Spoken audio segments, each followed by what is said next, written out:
Hey everybody, I just wanted to spend a few minutes going over the syllabus with you. I know you're perfectly capable and you've already read through it in some detail, but I just wanted to make sure that we're on the same page.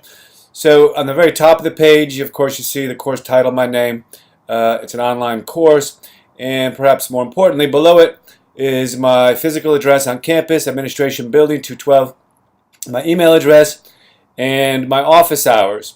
Both online and in office. So if you prefer to see me in office, you can find me there on Monday, Wednesday, 12 to 2, or always get in contact with me and we can make an appointment. If you want to do it online, I will be available on both Skype and on FaceTime as well. As you scroll down, I've got a quote there. It says, "Tell me and I'll listen, show me and I'll understand, involve me and I'll learn." And that relates directly to the idea of self-authorship, which we'll talk about more in a moment. The course description is here.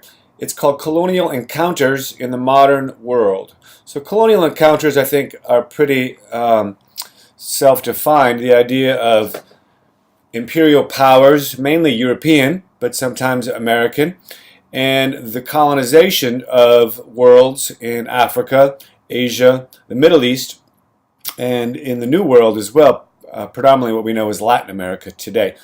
We will try to look at it as much as possible from the perspectives of the others, mainly those who have been colonized, although occasionally some of the primary documents that we use will also come from the colonizers.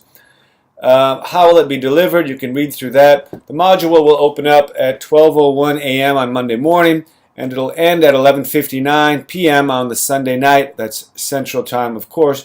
Some modules may last 2 weeks, some maybe even 3 weeks. This first one is just 1 week long, and it's very much just to get you familiar with some of the details of the course. The next paragraph talks about how we can create an effective learning environment in the virtual classroom, and also the idea of self-authorship. Unlike in a face-to-face classroom, when I can see you, you can see me, I can answer your questions directly, I can make sure you're doing the work on a regular basis, you have to seize control of your own learning, your own knowledge acquisition when you take an online course. If you don't think you're capable of this, and you can't stay on task and meet the deadlines, then you probably should be in a face-to-face classroom. If you do like the idea of flexibility, and you like the idea of being able to control your own learning to a higher degree, then I think we're going to have a great semester together. So please read through some of those ideas, and particularly the kind of things that you need to do. Let me stress that you should be logging into Blackboard 3 or 4 times a week. It's a minimum of 2, but I would recommend a few more, and you have to participate in discussions.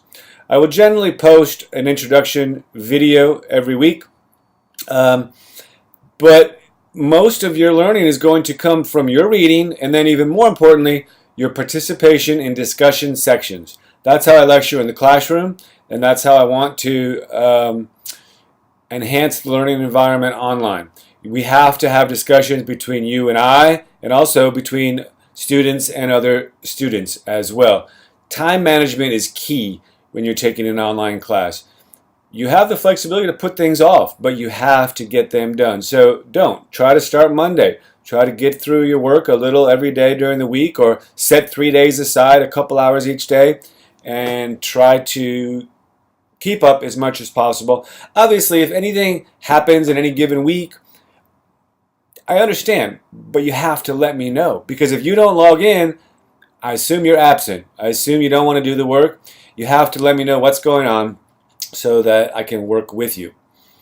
The learning outcomes are here, and they range from identifying the main regions and countries of the world all the way down to really trying to understand your own culture and history within the larger context of global flows. Obviously, this is a history class, so we will be using historical methodologies and analyzing historical materials. The most important of those are primary documents, which we'll talk a little bit more about next week. The 3 books are listed here. Please make sure you have those. You need those to start the class. We'll be reading the introduction to the 3rd book, very early on, and the first book that we do will be the Ames book, and that will be the first couple weeks of the course following our introduction. Here you see the course requirements. They range from a variety of assignments that we'll do. They include primary document worksheets. They will include, well, I'm not really sure at this point, but there's a variety of them. Analytical reaction papers, 2 to 3 page papers. You'll do those 4 times during the semester. There'll be a midterm and a final exam, and there'll also be discussion boards. You can see discussion boards are very important. 20% of your midterm grade, 10% of your final grade. Then there'll also be quizzes at the beginning of every week to test you on your knowledge or your reading of the materials. That's all explained in great detail. Here, please note that there are certain formats you must follow when you're typing a paper. It's professional. It's how we do written work in academics. And of course, you'll post those to Blackboard as well. If you have any questions on those, obviously, don't hesitate to contact me. There's a frequently asked questions. It's called the Q&A Cafe link on Blackboard. And that's the way you can ask a question, because if you have that question, it's pretty probable that many other people have that question as well. So don't hesitate. I can ask it. And before you ask a question, check the Q&A Cafe and see if someone has already asked that.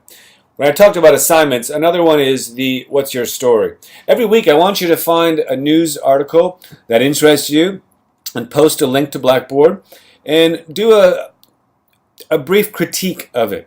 I've already posted one on there, an example, which I don't know, I think you'll be able to see it after you post yours. That's generally how the discussion boards work. You have to post in order to see your colleagues' responses as well. Here, I just want a very brief summary of the main issues, a sentence. Why did you choose this article? Tell me why. But then also ask one question of historical inquiry. A question that gets to the why is this happening, or how did this happen? Because that's really what history is. It's not about the names, the facts, and the dates. That's high school history. At the university level, the professional level, history is about finding out why things happened and how they happened. I talked about that a little bit in the introductory video as well. As we get down, this is a 1,000 level course, so of course it is subject to the FE, failure to attend policy here at Xavier. The attendance is gauged by your logging into the Blackboard website, a minimum of twice each week. To be honest, your attendance will more closely be gauged, at least by me, by your ability to turn in the required work. There's information here on withdrawing from online courses and, of course, academic integrity. In an online course, there can be the potential to plagiarize. Plagiarize is copying anything that are not your words, or copying someone else's ideas and without citing them or without quoting them properly. If you have any disabilities whatsoever, please get in contact with me as soon as possible so we can work through that. As we go through the topics, the first one I have is just the introduction, and it's the most detailed one, but that's all on Blackboard as well. You'll go to the Start Here button and just go through each of the different items. There's one reading posted to Blackboard and one in one of your books that I need you to read this week. And then I'm asking you to make a number of posts to the discussion boards this week. One is post a video of yourself.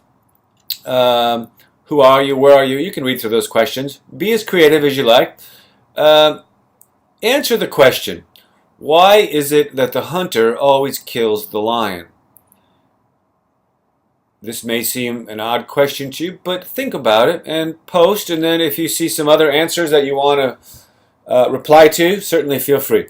And also, based on the course description, come up with a list of at least three focus topics that you think are appropriate to cover. This is a self-authorship course. I want to hear your ideas about how the course is going to unfold. What's going to be on the test? I don't know. Those questions are going to be answered in part by you, helping to determine the content that we cover during the semester. So I need you to do that as well. And also come up with a few inquiry questions. How and why did things get this way? You'll complete the syllabus quiz. It's very brief and very easy, but that tells me that you've read the syllabus and you agreed to the terms of that syllabus. You'll post your first article under What's Your Story, and there's an optional reading that I will also post, or I have posted, that you're welcome to read if you like. Every week I'll have a checklist. You go through your checklist and you make sure you've completed everything. If you make it through this first week, to be honest, the following modules will be far less complex because each week you'll have fewer things to do. You'll have a reading in your textbook, you'll have your primary documents, you'll have a discussion board post, you'll have What's Your Story, and you'll have a quiz. This first week there's a wider variety, just as an introduction to us, to you, to me, and of course to the course material as well. The following modules and all the details will be posted about a week or so before we get to them, and we will range from about 1500, the modern world, all the way up to the present. Now, I mentioned that earlier, colonial encounters in the modern world. Modern world starts with the end of the Middle Ages and really goes up to the present. So we'll start around 1500 and we'll cover the so-called discovery. Of course, I have a problem with that word because there were millions of people who already lived here. So Europe discovered them for themselves, but they didn't suddenly tell the people, hey, you exist. All the way to the present. We'll go through Asia, Africa, and the Atlantic world, including the slave trade. We'll go through the era of imperialism in the 1800s and the 1900s, and into nationalism and neocolonialism that stretches all the way to today.